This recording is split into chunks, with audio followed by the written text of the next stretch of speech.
Le confinement s'est plutôt bien passé pour l'écurie. Dans l'ensemble, l'équipe a été au rendez-vous, tout le monde a été content de travailler. C'est vrai que c'était une période assez compliquée, surtout pour maintenir les chevaux en plein entraînement, sans avoir vraiment de date de reprise possible. Donc on croise tous les doigts pour que ce soit effectif le 11 mai. C'est assez important. Là, je pense qu'il y aura beaucoup d'engagés. On va être obligé d'avoir des doublons dans les médaines, ces choses-là, surtout pour les inédits. Et toute l'équipe est ultra motivée, bien sûr, parce que quand on fait ce métier-là, c'est pour la compétition. On veut gagner des courses, courir et gagner des courses. Donc, on va être tous contents de retourner sur les hippodromes pour faire notre métier. Maintenant, je sais que les courses vont être difficiles à gagner. Et que la saison, maintenant, on n'aura pas la trêve un petit peu de l'été. Moi, j'aime bien leur faire un bon printemps, faire un bon automne. L'été, c'est toujours... donc là, il va falloir enchaîner toute la saison. Mais c'est une année hyper particulière pour tout le monde, donc on va s'adapter. Et j'espère qu'on va quand même gagner des belles courses. Et voilà, maintenant, économiquement parlant, ça va être dur parce qu'on a quand même une grosse masse salariale. J'ai la chance d'avoir eu des propriétaires qui m'ont bien soutenu pendant cette période difficile. Ils sont conscients des efforts. Eux aussi, ça va être difficile pour eux parce que avec les baisses et les allocations, tout le monde va être impacté, mais on ne peut pas sortir d'une crise comme ça sans être impacté tous à notre niveau.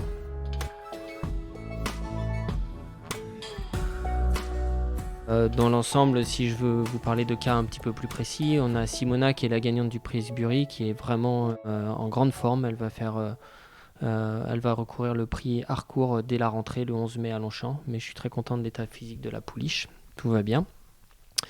Elle surprend, mais elle progresse, donc voilà, elle va être intéressante à suivre. Bon, parce que je la changeais complètement de distance, et puis elle montait fortement de catégorie, et elle a gagné toute seule, donc c'était impeccable.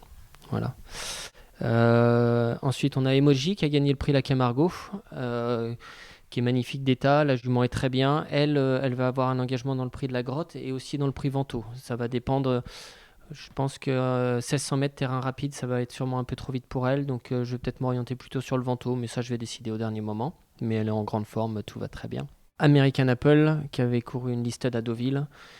Sur la fibrée, c'est une vraie pouliche de gazon. Elle a beaucoup changé pendant le confinement. J'aime beaucoup cette pouliche-là. Elle va courir le prix de la Seine à Longchamp, qui est le 13 mai, je crois, la deuxième réunion. Donc 2200 mètres pouliche, ça va être parfait pour elle, mais c'est une jument intéressante à suivre pour l'avenir.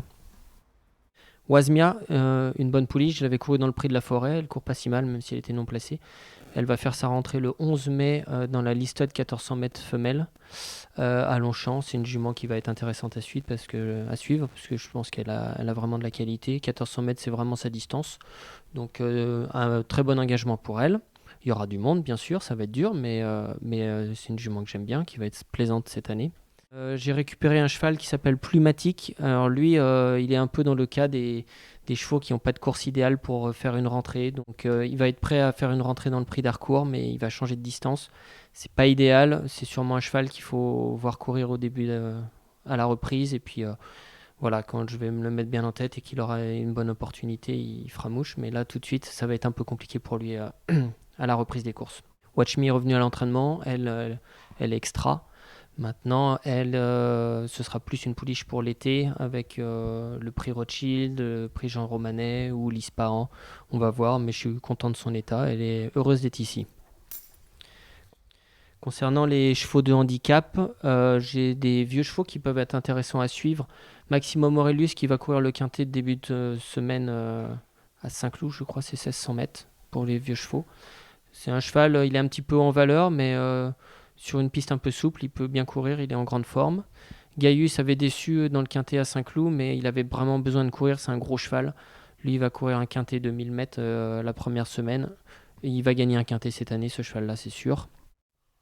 Les Vertus qui est revenu à l'entraînement, elle est bien. Elle va, je pense, regagner un quintet femelle cette année. Je ne sais pas quand, mais c'est une jument qui a besoin de bon terrain de toute façon. Un autre candidat intéressant pour la reprise, c'est Silver Quartz qui a gagné une classe 1 à Chantilly cet hiver. C'est un cheval que j'aime bien. Il va courir une liste de 1600 mètres Je crois que c'est le 22 mai, quelque chose comme ça, pour vieux chevaux. Mais c'est un cheval bon terrain, 1600 mètres, il va être performant. C'est un cheval intéressant à suivre cette année. Wooded, on n'a pas parlé, qui avait fait une bonne saison à 2 ans l'année dernière. J'ai mis un peu de temps à le retrouver, donc le confinement lui a été bénéfique. Et lui, il va faire sa rentrée dans la liste de 1400 mètres à Longchamp, la deuxième réunion de Longchamp. Mais c'est un cheval hyper sympa. Il a beaucoup de vitesse, donc je vais le rentrer sur 14. Je suis pas sûr qu'il tienne 1600 mètres plus tard, même s'il a un engagement dans la poule, mais ça va être compliqué. True Romance, qui a gagné aussi cet hiver, lui, il est parti en vacances parce que il est parti pour accompagner The Revenant, qui était le fer de lance de l'écurie en début d'année. Malheureusement, les courses ont été arrêtées juste avant qu'il puisse faire sa rentrée. The Revenant, quand on a eu le tableau synoptique, j'avais absolument aucune course pour lui. Le muguet étant décalé fin juin, c'était beaucoup trop loin pour lui. Le cheval était un peu over the top, donc j'ai préféré. On sait qu'il est plus pour l'automne, donc il est parti en vacances avec True Romance et c'est des chevaux qu'on va avoir plaisir à retrouver à partir du mois d'août et faire un super automne avec eux. Mais tout allait bien avec eux, c'est simplement le programme a fait qu'ils sont partis en vacances. J'ai beaucoup d'inédits. J'ai pas mal de chevaux de tenue plutôt. Si j'ai des noms à vous citer, à suivre tout de suite, ce serait plutôt Bois d'Argent, qui devrait courir un maiden d'inédit mâle à Saint-Cloud, la deuxième semaine de la reprise. On a Inswoop, qui est un poulain que j'aime bien, qui travaille bien, mais qui est un cheval de tenue sur 2400 mètres, mais il est à suivre. Et en pouliche, une pouliche qui s'appelle Peur Apps, qui va peut-être courir un maiden d'inédit femelle 1600 mètres à la reprise.